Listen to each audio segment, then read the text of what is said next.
Bagus sekali, jadi Mas AHY, Mbak Puan, silaturahmi, ada kegiatan bersama. Jadi sekarang ini kalau ada silaturahmi, terus pertanyaannya ada yang retak nggak, ada yang renggang?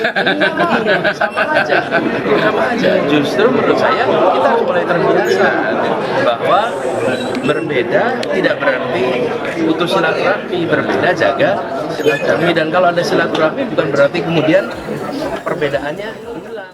Ketua DPP PDIP Puan Maharani, dan Ketua Umum Partai Demokrat Agus Harimurti Yudhoyono, atau AHY menunjukkan sikap saling nyaman. Saat pertemuan kemarin, ancaman bagi Anies Baswedan, diketahui Puan, dan AHY menggelar pertemuan di Hutan Kota Pelataran, Gelora Bung Karno, GBK, Senayan Jakarta, Minggu, 18 Juni 2023, kemarin.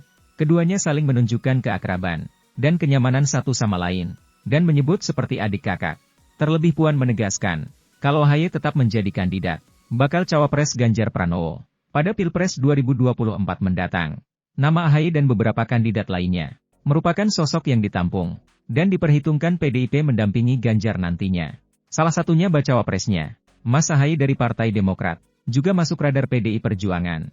Bila kenyamanan kedua partai politik ini berlanjut, dianggap membahayakan koalisi perubahan untuk persatuan KKP yang dibangun selama ini sekaligus ancaman bagi Anies. Pengamat politik dari Hukum Tata Negara, Program Pascasarjana Universitas Krishna Dwipayana, Dr. Anwar Budiman SHMH mengatakan, koalisi perubahan mengalami gejala perpecahan internal. Jika perpecahan KPP benar-benar terjadi, maka Anies Baswedan terancam tidak beroleh tiket capres di Pilpres 2024. Sebab diketahui tiket Anies sebagai capres 2024 berasal dari 3 partai, yakni Nasdem, PKS dan Demokrat. Koalisi tersebut sudah memenuhi syarat ambang batas atau presidential threshold untuk mengusung kandidat capres dan cawapres. Karena gabungan ketiganya mengantongi 25,03% total suara nasional dan 28,35% kursi di DPR. Rinciannya, untuk perolehan suara Nasdem 9,05%, Demokrat 7,77% dan PKS 8,21%. Sementara syarat presidential threshold sekurang-kurangnya 15%. Jumlah kursi DPR atau 20% saja dari perolehan suara sah nasional dalam pemilu anggota DPR. Jika koalisi dan dukungan dari ketiga partai itu tetap solid, Anies Baswedan dipastikan bisa masuk ke bursa capres Pilpres 2024. Sebaliknya, jika satu partai saja hengkang dari koalisi maka Anies akan gagal mendapatkan tiket capres Pilpres 2024 mendatang, jelas Anwar.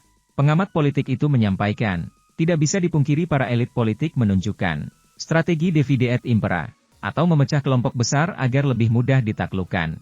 Patut diduga ada 2 cara elit-elit politik dalam mencoba divide et impera partai-partai pengusung Anies Baswedan, kata Anwar. Pertama, intimidasi.